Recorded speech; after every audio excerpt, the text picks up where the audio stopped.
penerapan strategi pada isu-isu manajemen operasi dengan dosen pengaku Ibu Idawati STMLK. Sebelum memulai materi, maka baiknya kami memperkenalkan diri terlebih dahulu. Saya Musa Rahman Malik. Saya Agus Rosan. Saya Mila Kepadu. Saya Aris Wahaya. Selamat menyaksikan.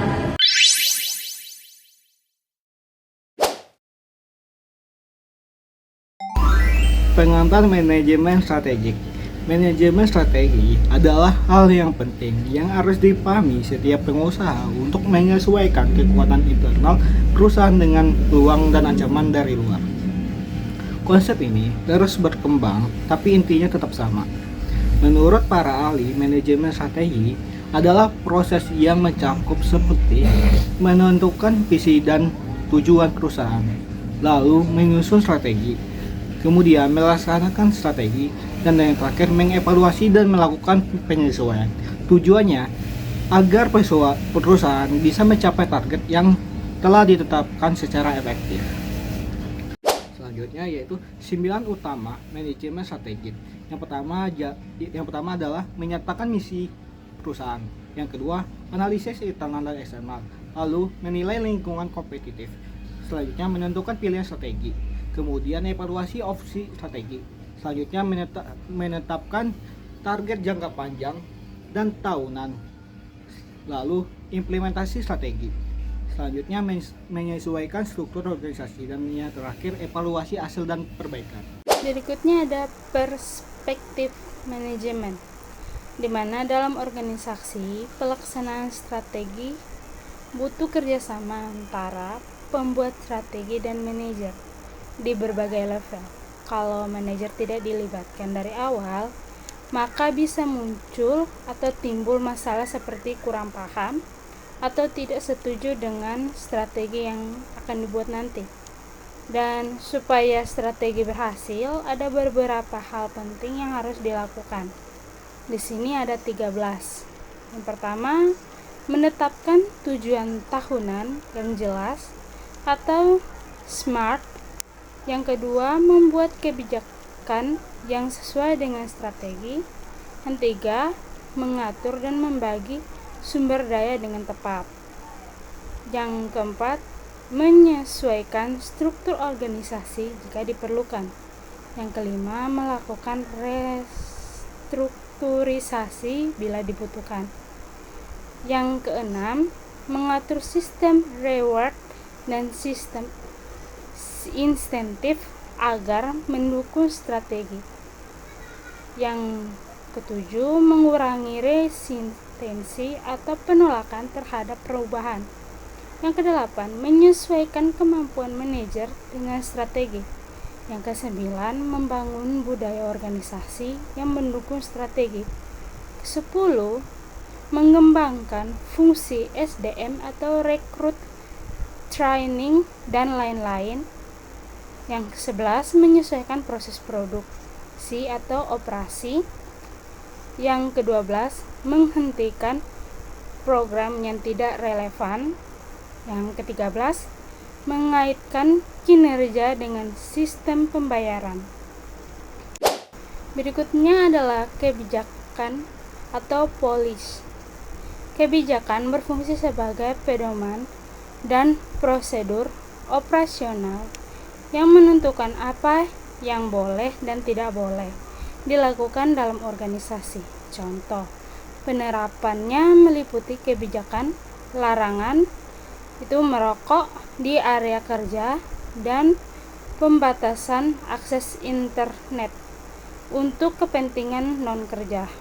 Fungsi utama kebijakan adalah meningkatkan koordinasi antara departemen dan menjaga konsistensi dalam mengambil keputusan di seluruh tingkat organisasi. Nah, selain itu, kebijakan juga membantu meningkatkan keberhasilan strategi. Selain itu, kebijakan juga membantu meningkatkan keberhasilan strategi karena membuat peran dan harapan menjadi jelas. Kebijakan memudahkan koordinasi antara bagian dalam organisasi, dan mempercepat pengambilan keputusan karena sudah ada aturan yang jadi acuan. Biasanya kebijakan juga menentukan siapa yang bertanggung jawab dalam mengambil keputusan di level tertentu. Banyak perusahaan bahkan memiliki buku pedoman kebijakan untuk mengatur karyawan agar tetap sesuai dengan tujuan organisasi. 3. Alokasi sumber daya. Alokasi sumber daya adalah proses mengatur dan membagi sumber daya supaya strategi perusahaan bisa berjalan dengan baik. Sumber daya yang dimaksud ada 4, yaitu 1. Sumber daya keuangan, modal dan anggaran operasional. 2. Sumber daya fisik, fasilitas, peralatan, dan infrastruktur. 3. Sumber daya manusia, kompetensi dan kapabilitas, SDM. 4. Sumber daya teknologi, sistem dan inovasi teknologi. Kalau perusahaan tidak pakai manajemen strategi, pembagian sumber daya sering dipengaruhi faktor pribadi atau politik, bukan berdasarkan kebutuhan. Supaya efektif, sumber daya harus dialokasikan sesuai prioritas tujuan. Tapi dalam prakteknya sering ada masalah, seperti terlalu fokus jangka pendek, takut ambil resiko, tujuan tidak jelas, dan kurang pengetahuan. Intinya, alokasi sumber daya yang baik sangat penting buat keberhasilan strategi, tapi juga harus didukung program, orang, kontrol, dan komitmen yang kuat. 4. Mengelola konflik dalam implementasi. Konflik adalah perselisihan antara dua pihak atau lebih karena perbedaan ekspektasi dan persepsi. Dalam organisasi, penetapan tujuan tahunan sering memicu konflik yang dapat menimbulkan tekanan, keterbatasan, dan kesalahpahaman. Karena konflik tidak bisa dihilangkan sepenuhnya, organisasi perlu mengelolanya dengan baik agar tidak berdampak buruk. Salah satu cara mengatasi konflik adalah penghindaran, yaitu dengan mengabaikan masalah atau memisahkan pihak yang berkonflik agar konflik mereda dengan sendirinya. Cara ini biasanya digunakan jika konflik dianggap tidak terlalu penting atau hanya sementara. Metode lainnya adalah defusi dan konfrontasi. Defusi menekankan persamaan dan kepentingan bersama, misalnya dengan kompromi atau meminta bantuan pihak yang lebih tinggi. Sementara itu, konfrontasi dilakukan dengan mempertemukan pihak yang berkonflik agar mereka bisa berdiskusi langsung, saling memahami sudut pandang, dan mencari solusi bersama. 5. Menyesuaikan struktur organisasi dengan strategi.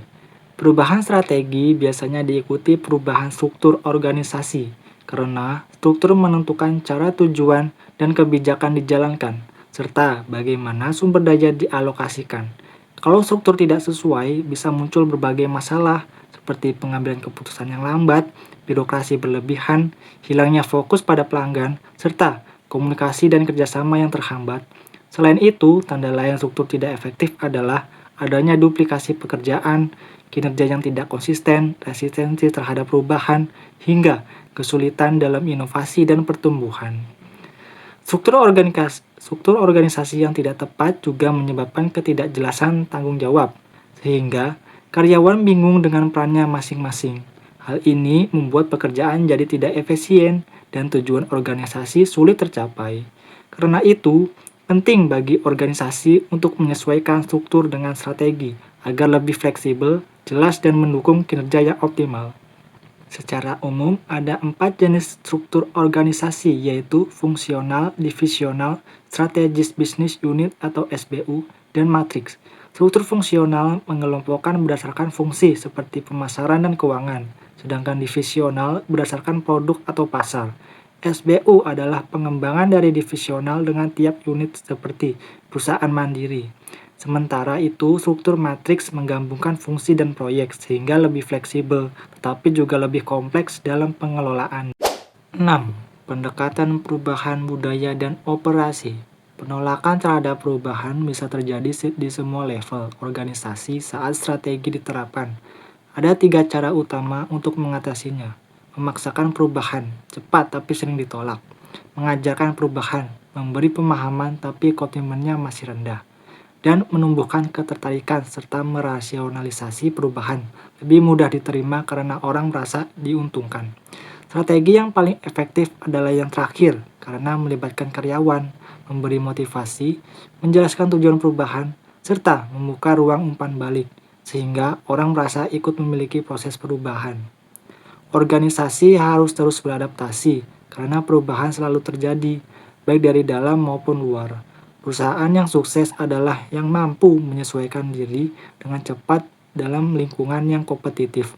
Oleh karena itu, manajer perlu menciptakan suasana yang mendukung perubahan dan melihatnya sebagai proses yang berkelanjutan, bukan sekedar tahap sementara. Strukturisasi dan rekayasa ulang restrukturisasi adalah supaya merampingkan organisasi dengan mengurangi jumlah karyawan, divisi atau tingkatan manajemen. Tujuannya agar organisasi lebih efisien dengan fokus utama pada kepentingan pemegang saham. Rekayasa ulang adalah proses mendesain kembali pekerjaan dan proses bisnis agar lebih efektif. Fokusnya pada peningkatan kecepatan, kualitas, biaya, dan pelayanan dengan lebih memperhatikan kepentingan karyawan dan konsumen. Rekayasa elektronik adalah perubahan cara perusahaan beroperasi dengan memanfaatkan teknologi internet. Tujuannya agar bisnis bisa berjalan lebih modern, cepat, dan terhubung secara digital. Mengelola resistensi terhadap perubahan. Resistensi terhadap perubahan adalah hambatan terbesar dalam menjalankan strategi. Bentuknya bisa seperti sabotase, bolos kerja, sering mengeluh, dan tidak mau bekerja sama. Hal ini bisa terjadi di setiap tahap implementasi strategi. Cara mengatasi perubahan ada 3, yaitu 1. Perubahan paksa, dipaksa oleh manajemen. 2. Perubahan edukatif, melalui pembelajaran dan pemahaman. 3. Perubahan rasional, berdasarkan kepentingan atau keuntungan pribadi. Nah, yang menjadi kesimpulan pada materi ini yaitu implementasi strategi yang sukses membutuhkan koordinasi lintas fungsi dan kepemimpinan yang kuat.